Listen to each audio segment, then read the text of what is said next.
What's going on, everyone? Jeremy here from the Quartering. Now, I was told that everything was going amazingly with the U.S. economy.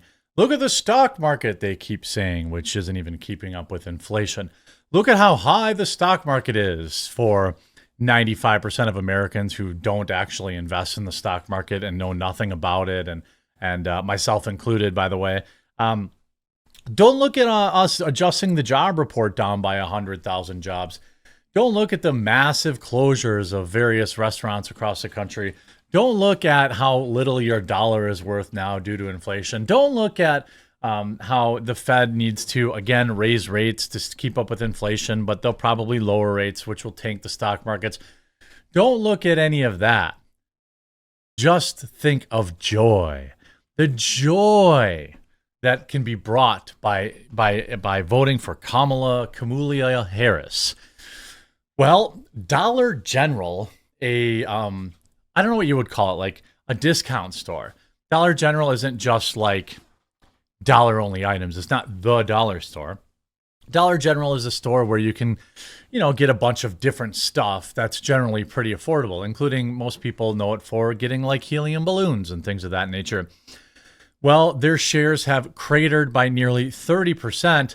Why? Because the CEO has said their core customers, which are basically everyday working class Americans, are financially constrained.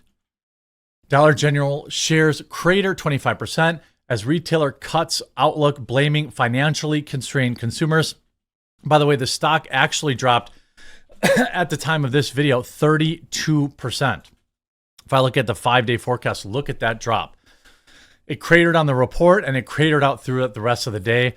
This is a narrative, not a narrative, but this is a reflection of the economy, right? And before we get into more of that, just a quick word from this video sponsor. America, listen up. The world is getting more unpredictable by the day. Now we've got, attempts on Trump, rumors of civil war, an unstable stock market, literally. Now the looming threat of various flus is on everyone's mind.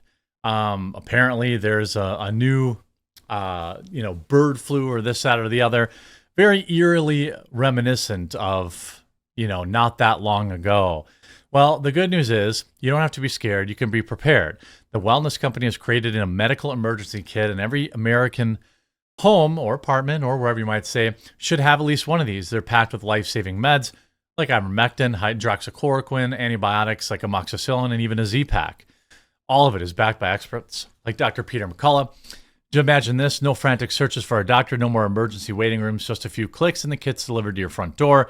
Head on over to twc.health/thequartering and use code thequartering to save $30. Don't wait till it's too late. Act now, take control, and ensure you're protected against whatever comes next. That's twc.health/thequartering and use quartering to save $30 and get free shipping right now. Definitely worth having one of those around your house. So the Dollar General not doing good. Why? Well, because working class Americans are getting crushed.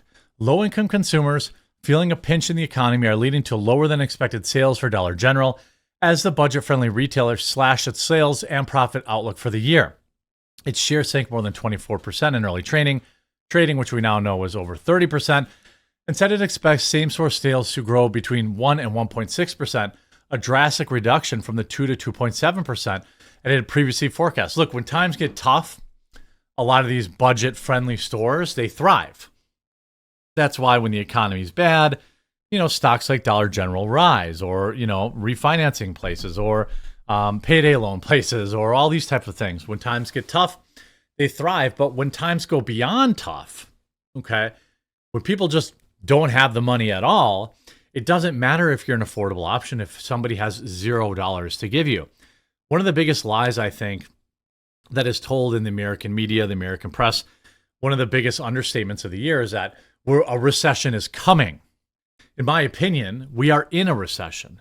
And really, whoever we elect this fall isn't going to change that. You're really just electing someone who you think can make the fall a little more palatable. Do you want it cratering into the ground at light speed by electing Kamala Harris? Or do you want someone who can deliver somewhat soft landing in Donald Trump? These things are going to happen.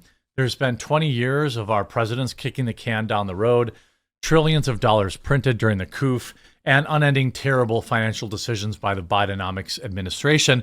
These are bills that are going to come due. There is a reckoning coming. It doesn't matter who gets elected. The reason that I think, for example, Trump may be better is because he can give us a soft landing. Kamala Harris will just cackle as everyone goes broke. You have Dollar General who's been in trouble for more than a year because of weaker consumer spending and workers protesting federal safety violations. It has 20,000 locations across the United States, with some of them in the process of being remodeled. One of the issues Dollar General is having now is to contend with a market is more focused on low prices. Neil Saunders, retail analyst, said, managing director of global data, said in a note Thursday, as inflation eases, more retailers are starting to cut prices and focus more on value for money. Here's a news flash. Everyone wants cheap stuff. Everyone wants to have a little extra money at the end of the week. Everyone doesn't want to pay $7 a pound for ground beef or $5 for a bag of chips. I mean, that's prices at Dollar General, by the way. I mean, this is a problem industry-wide. Look at this now, too, going out to California. Shake Shack told to shut down 6 California locations, including 5 in LA, after state's $20 minimum wage hike.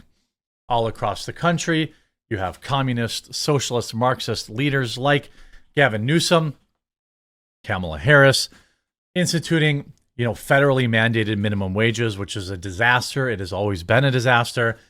No, I don't judge the fast food workers for making a little extra money. Go ahead, secure your bag. It's not your fault, and you should make your money. But I'm telling you, the trade-off is that what will happen is, and we've seen it already happen with thousands of locations across the state and other, across the nation, is that you can only charge people so much for a cheeseburger. McDonald's itself is seeing sales slip because they're forced to charge over $10 for a quarter pounder with cheese meal here in the state where I live in the Midwest, also getting bad press for charging $18 for a Big Mac out east. There is a limit to what people are willing to pay for fast food, and Shake Shack is no exception. When you raise the price of minimum wage to $20, then what happens is they have to raise the price. Then, naturally, people say, I'm not paying $18 for a fast food burger from Shake Shack. I'll go cook at home, and then the store closes, and then those employees who got the $20 minimum wage hike are out of work.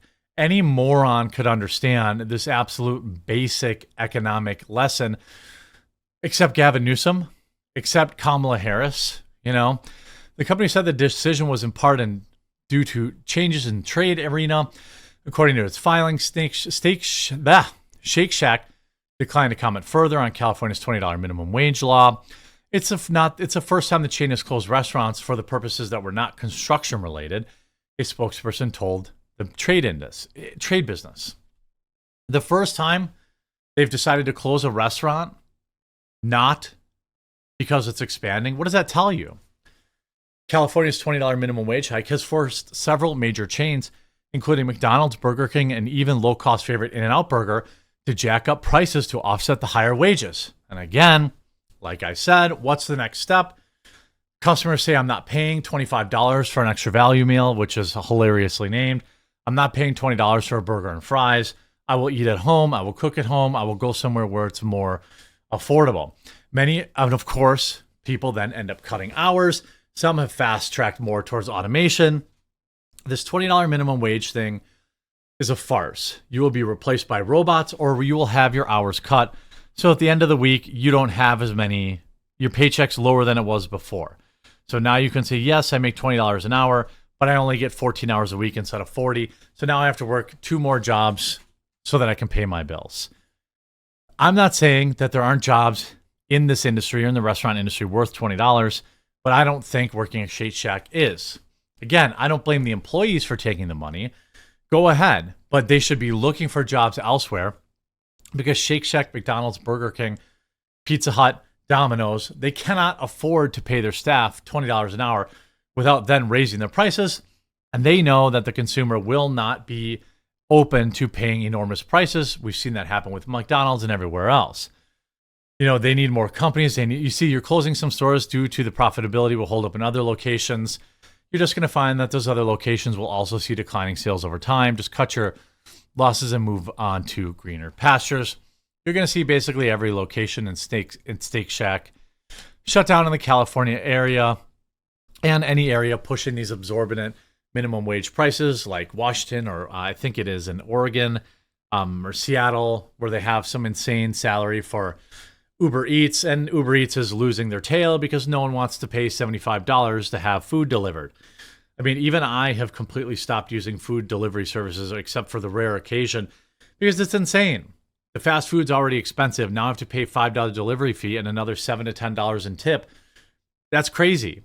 For $40 to have Arby's delivered, you think that's hyperbole? It's not. That's really what it costs. And after tip, it's insane.